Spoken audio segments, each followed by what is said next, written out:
Bismillahirrahmanirrahim. Assalamualaikum warahmatullahi wabarakatuh. Waalaikumsalam warahmatullahi wabarakatuh. Alhamdulillahirabbil alamin allazi ja'ala al-islam madina wa kharajana minaz zulumati ilan nur. Asyhadu an la ilaha illallah wahdahu la syarika la wa asyhadu anna Muhammadan 'abduhu wa rasuluhu la nabiyya ba'dah.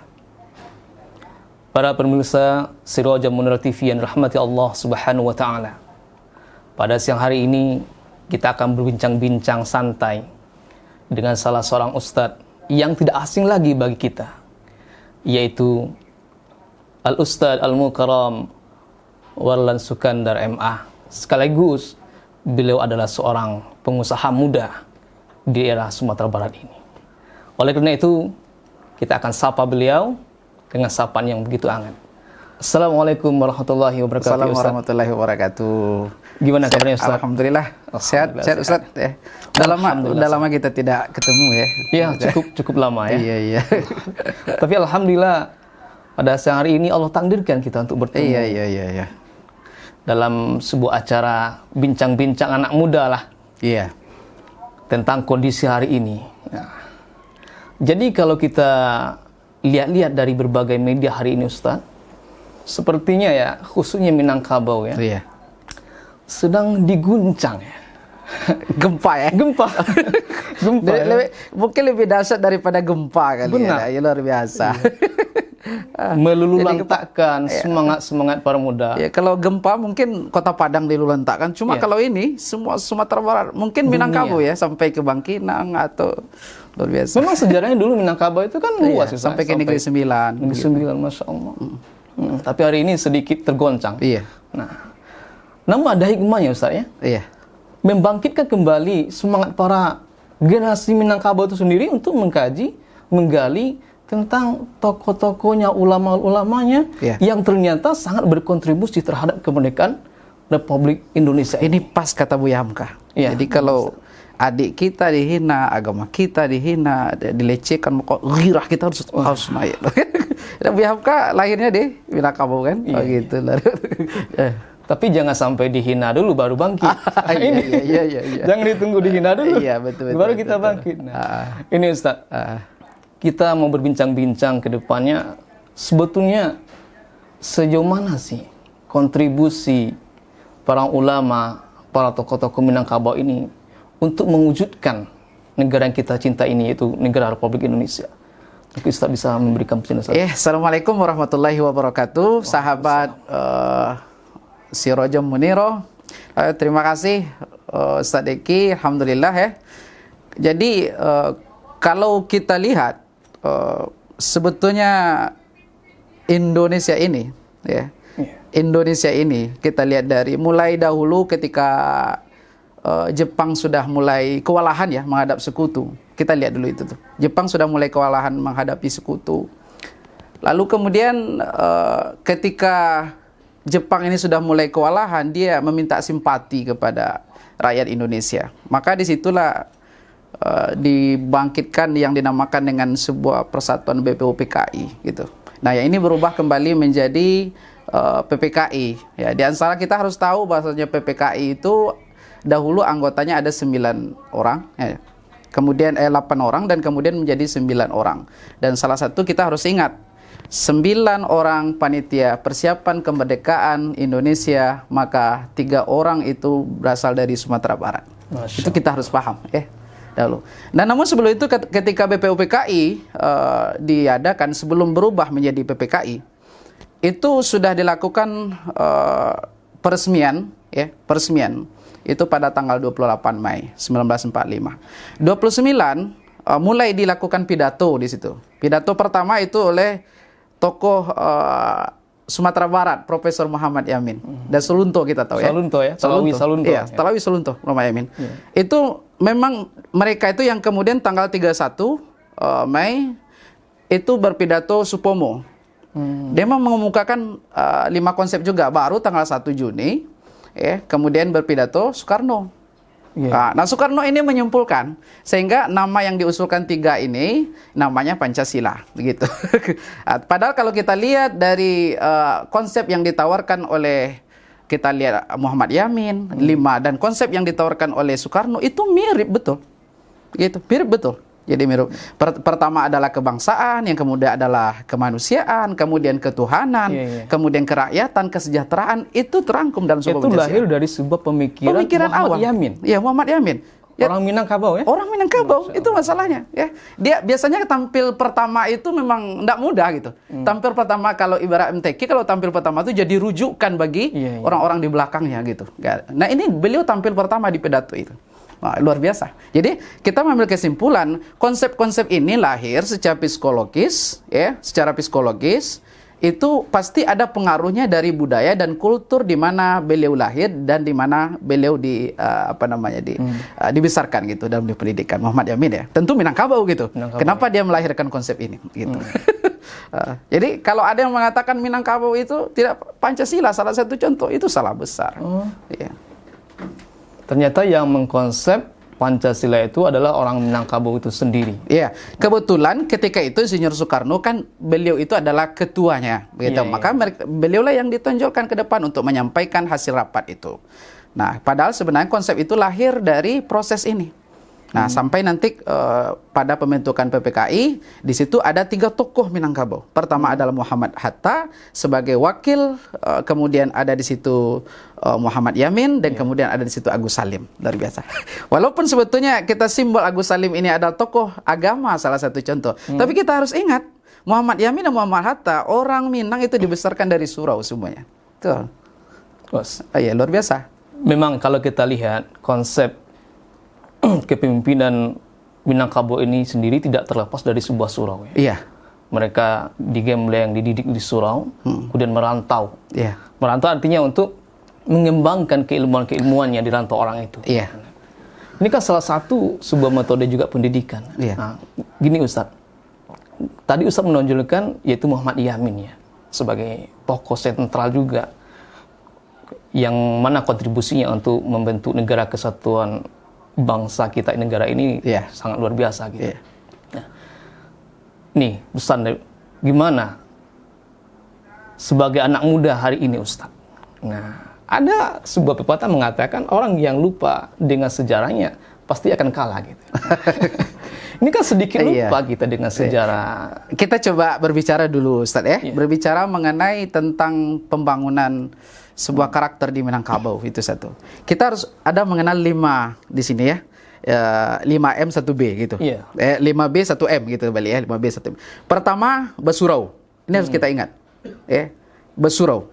Jadi kenapa surau ini penting dahulunya adalah untuk melatih kecerdasan. Jadi kita yakin seperti Muhammad Yamin, kemudian Muhammad Hatta, termasuk Agus Salim juga memasuki proses ini dahulu, Basurau. Sehingga kita kecil-kecil dulu tidur di surau. Kemudian kadang makan di surau, berpendidikan surau untuk melatih kecerdasan kita, otak kiri gitu. Yang kedua, B yang kedua itu adalah Bepantun. Kita lihat Basurau kemudian Bepantun. Bepantun ini untuk apa sebetulnya? Kalau Basurau ini adalah untuk melatih kecerdasan, Bepantun adalah untuk melatih skill komunikasi. Maka kalau kita lihat orang Minang di mana tidak hanya di nasional tapi di internasional, kita lihat bagaimana Muhammad Nasir pernah memimpin suatu organisasi besar di dunia. Muhammad Nasir jadi vokal. Ini gara-gara ada efek dari Bepantun. Nah, ketiga itu Baseni. Orang Minang tidak bisa terlepas dari seni. Ya, berseni. Sehingga seni apapun, seni salung, seni randai, seni baik yang berunsurkan agama atau berunsurkan adat. Ini seni ini untuk apa? Kalau tadi dia melatih otak kiri, sekarang seni dia melatih otak kanan, gitu ya. Jadi orang Minang itu seimbang antara otak kiri otak kanan karena seni ini, sehingga lahirlah yang dinamakan dengan Rasojo Pariso.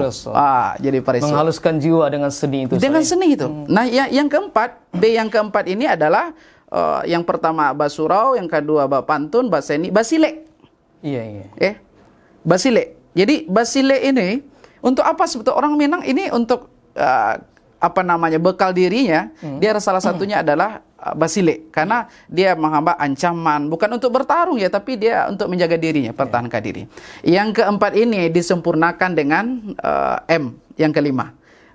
Basurau, Bepantun, Baseni, Basile, M. Ini adalah merantau. Oh, merantau, ciri khas orang Minang. Orang Minang merantau. Jadi orang Minang tidak sempurna kalau seandainya tidak disempurna dengan merantau. Skill yang sudah ditimba atau dituntut di kampung halaman dengan 4B ini, maka tidak akan sempurna kalau tidak disempurnakan dengan merantau. Maka merantaunya aplikasinya. Di situ akan teraplikasi sehingga orang Minang itu cerdas di mana-mana.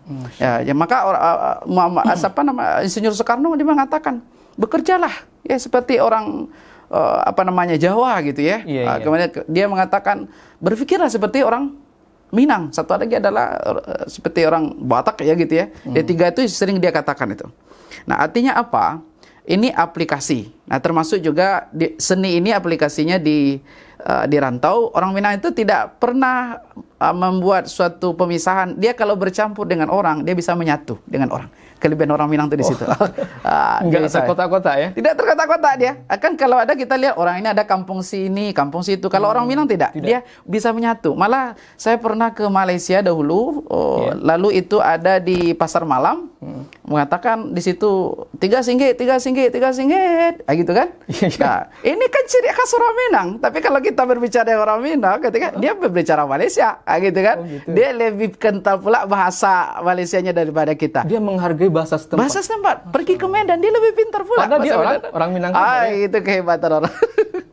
Begitu. Jadi Ustaz, ada 5 konsep tadi ya. Iya.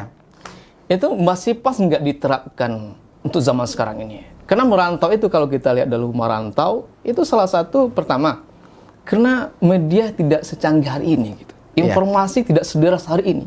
Kalau hari ini informasi seperti kilat. Hari ini beda, besok beda lagi.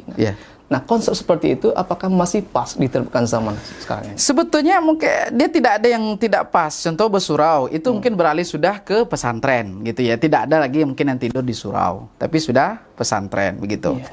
Nah, kemudian berseni, sekarang seni digandrungi oleh anak-anak muda, termasuk Minang juga banyak seni, dan kemudian juga silat, bela diri ya.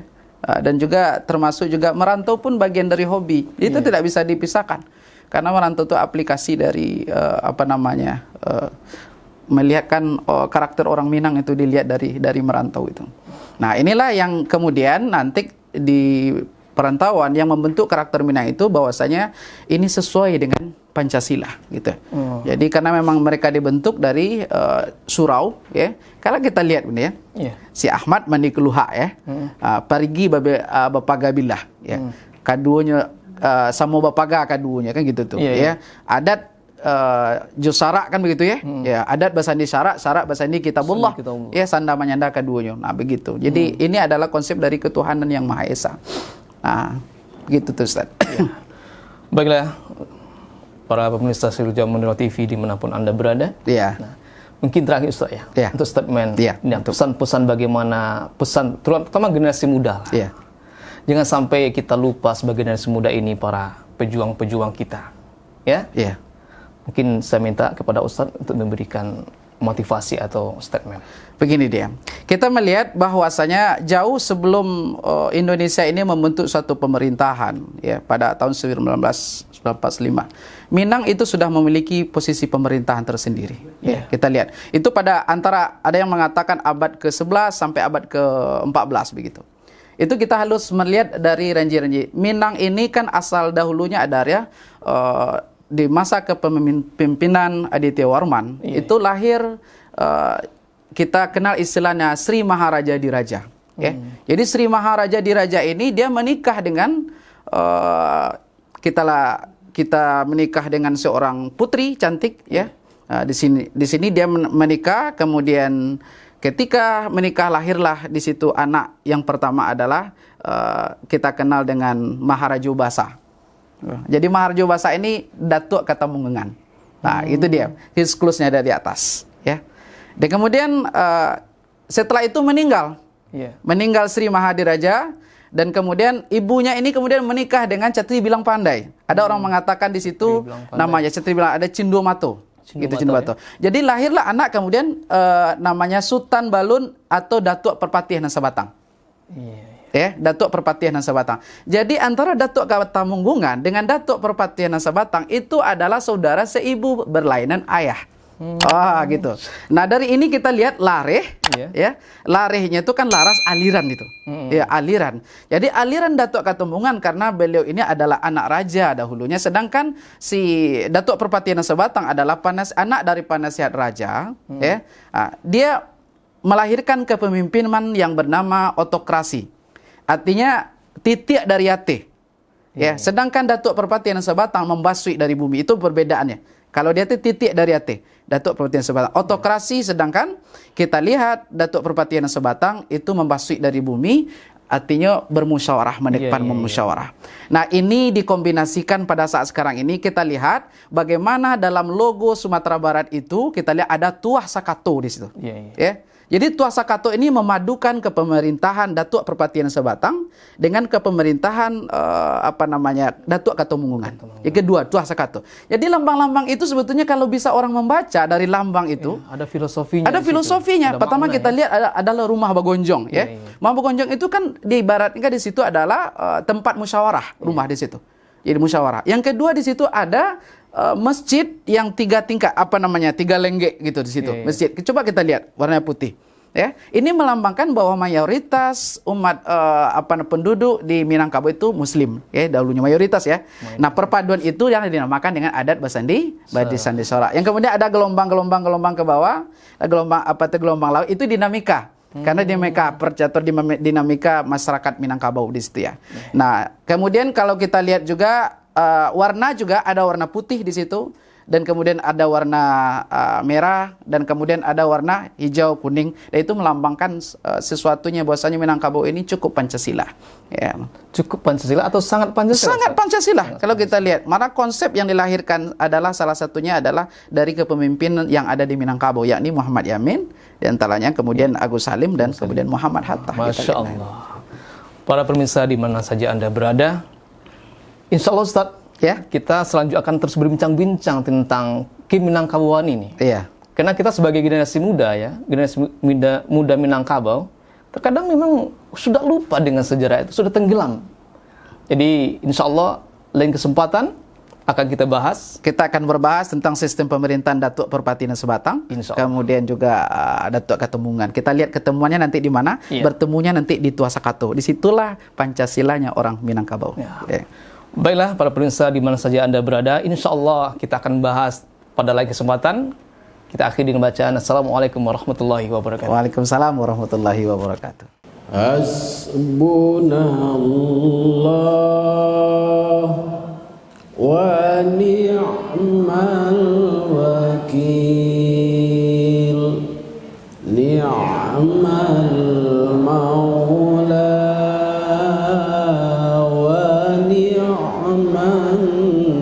nasir, wala